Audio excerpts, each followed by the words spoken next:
Salam sejahtera.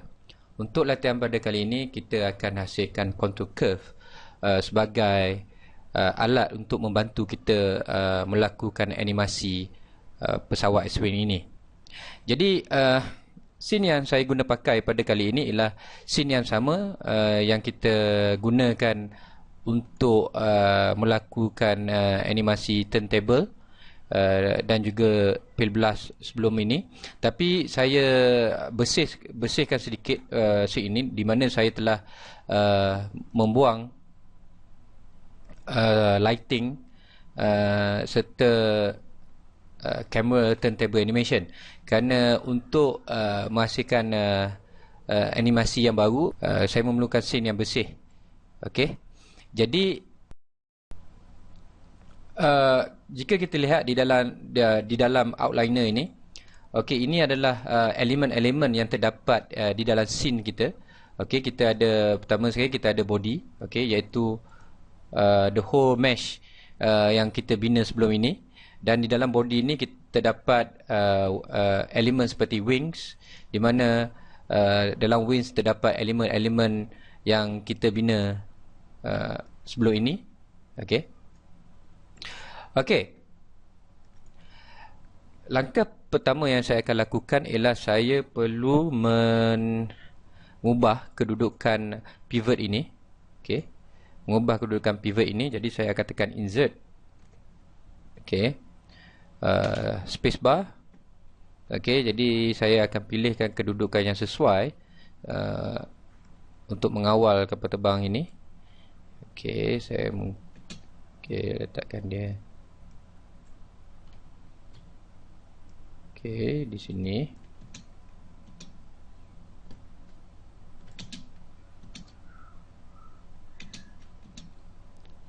Okey, jika anda berpuas hati dengan kedudukannya, tekan insert lagi sekali. Kemudian saya akan membina locator. Okey. Dan dan kita akan namakan locator ini sebagai secondary control.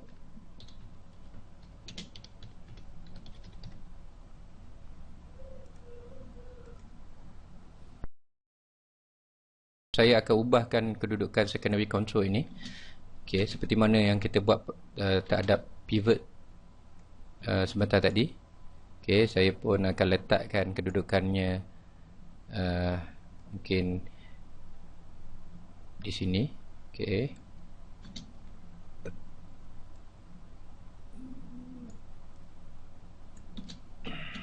Okey, kemudian kita ambil body ini dan kita middle click mouse button untuk dropkan di dalam secondary control. Okey. So ini menjadikan body sebagai child kepada secondary control. Okey, bila kita gerakkan secondary control ini, body akan ikut bersama. Baik. Langkah seterusnya saya akan membinakan nerve primitive circles. Nerve primitive circle di sini. Okey. Okey, mungkin saya perlu enablekan grid. Okey. Kita akan pergi kepada top view. Okey. Dan kita besarkan sedikit. Okey. Dan kemudian kita perlu right click untuk dapatkan control vertex. Okey, untuk kita mengubah bentuk nerve ini supaya ia merangkumi bentuk pesawat kita.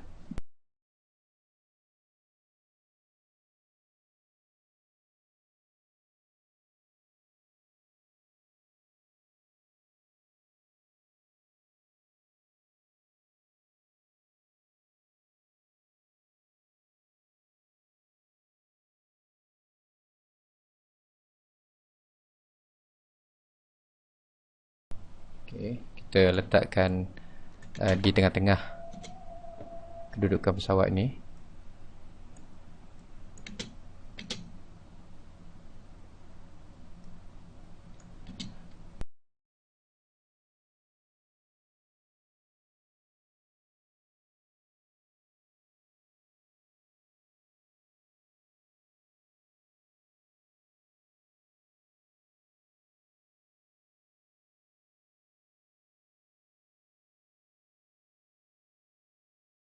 Okay, anda kena ingat tujuan control curve ini adalah untuk membantu kita membuat selection pada pesawat ini. Okey, jadi apabila kita ingin melakukan animasi, kita akan gunakan control curve untuk memusingkan ataupun menggerakkan pesawat ini, berbanding jika tanpa control curve kita perlu memilih badan pesawat ini sendiri, di mana kemungkinan akan berlaku kesilapan dan kerosakan pada model kita.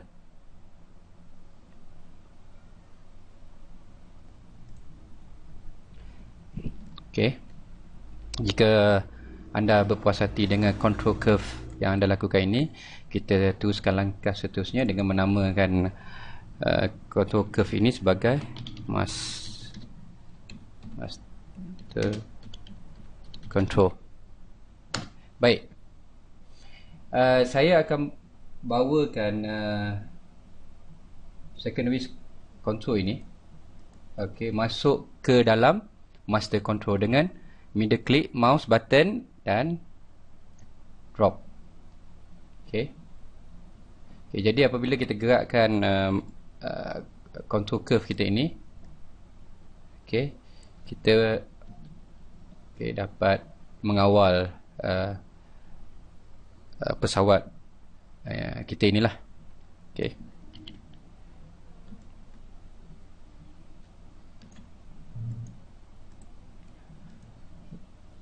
Saya akan melaksanakan phase transformation, okey, untuk meletakkan kedudukan control curve ini pada default setting lah. Jadi apa yang saya lakukan sekarang, saya mengubah sedikit kedudukan model kita untuk berada di tengah-tengah viewport. Okey. Okey, saya rasa kedudukan ini sesuai. Okey, jadi kita akan lakukan sedikit animasi asas, okey, untuk menggerakkan model kita. Kita akan setkan animasi ini kepada 30 frame. Okey, anda boleh lihat di sini.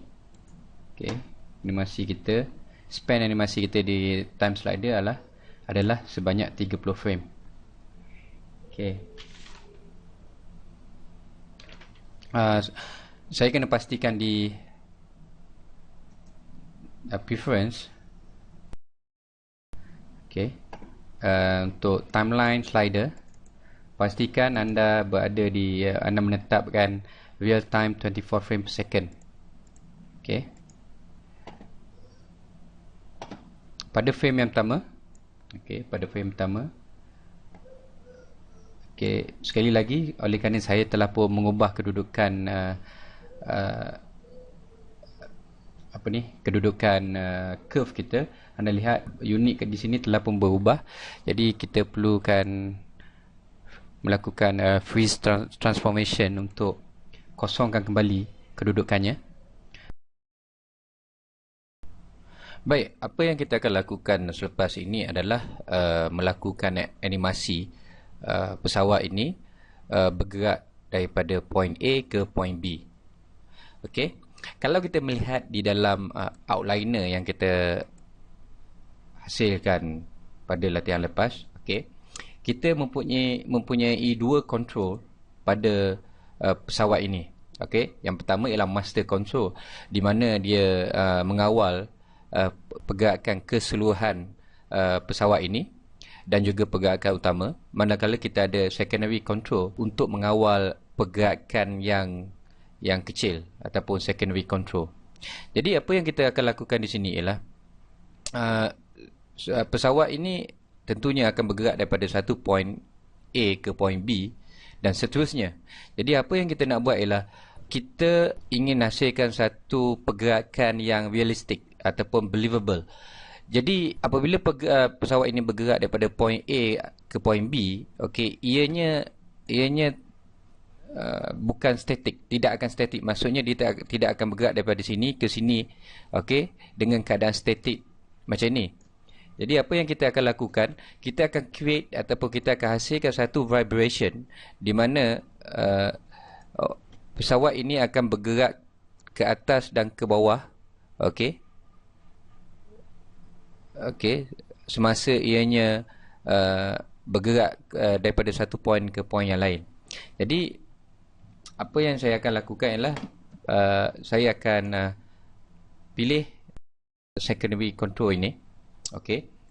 Jadi kita akan lakukan keyframe. Okey, kita akan setkan keyframe pada frame pertama. Okey, so kita akan naikkan Y okey pada 0.0.115. Okey. Dan kita akan klikkan key selected. Okey, di sini anda lihat ada garisan lurus di sini menandakan bahawa kita telah pun setkan keyframe untuk frame pertama ini. Dan kita akan pergi pada frame ke-18. Okey, kita setkan kepada negatif 015. Okey, dan kita right click key selected. Okey, manakala pada frame ke-30. Okey, kita akan setkan kepada mungkin kepada 0.5. Okey. Jadi kalau kita mainkan timeline ni, okey, saya lupa. Okey, untuk keyframe kan dia. Okey, kita akan 0.5. Okey, kita kena key selected untuk registerkan keyframe berkenaan. Okey, kita play kan. Okey, so anda nampak secara ringkas pesawat ini vibrate ataupun bergetar sedikit semasa ianya terbang. So ini akan menambahkan believable kepada animasi kita. Jadi tentunya kita inginkan pergerakan ini ataupun vibration ini sentiasa wujud sepanjang masa.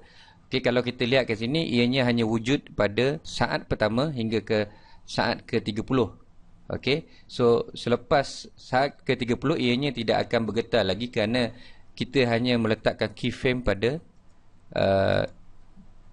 saat yang tertentu ini sahaja. Jadi apa yang kita kena lakukan ialah kita kena cyclekan animation ni. Kita akan pergi pada window, animation editors, graph editor. Okay, so kita akan tekan translate Y.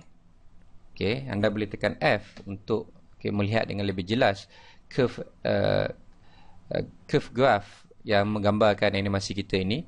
Dan pergi pada curve post infinity cycle. Okay, dan view infinity. So anda boleh lihat sekarang sepanjang animasi ni akan loop. Okay. Okey, sehingga frame yang terakhir yang kita letakkanlah. Okey, so dia akan loop sentiasa. Jadi terdapat sedikit hiccup kat sini.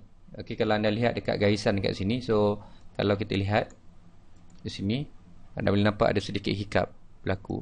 Okey, jadi kita kena baikikan sedikit curve ini. Okey, langkah pertama yang kita kena buat ialah kita akan samakan graf ini, graf yang frame yang ke-30 ini dengan frame yang pertama ini. Jadi saya cuma select middle mouse button dan samakan dia. Okey, ataupun saya boleh tengok dia punya value kat sini 0.15. So yang ni pun kita boleh letak 0.15. Okey, mungkin kita tangent, tukarkan tangent pada tangent ini. Okey.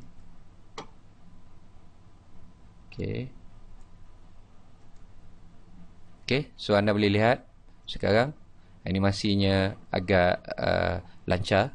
Okey, kerana kita telah memperbaikikan curve di graph editor di sini.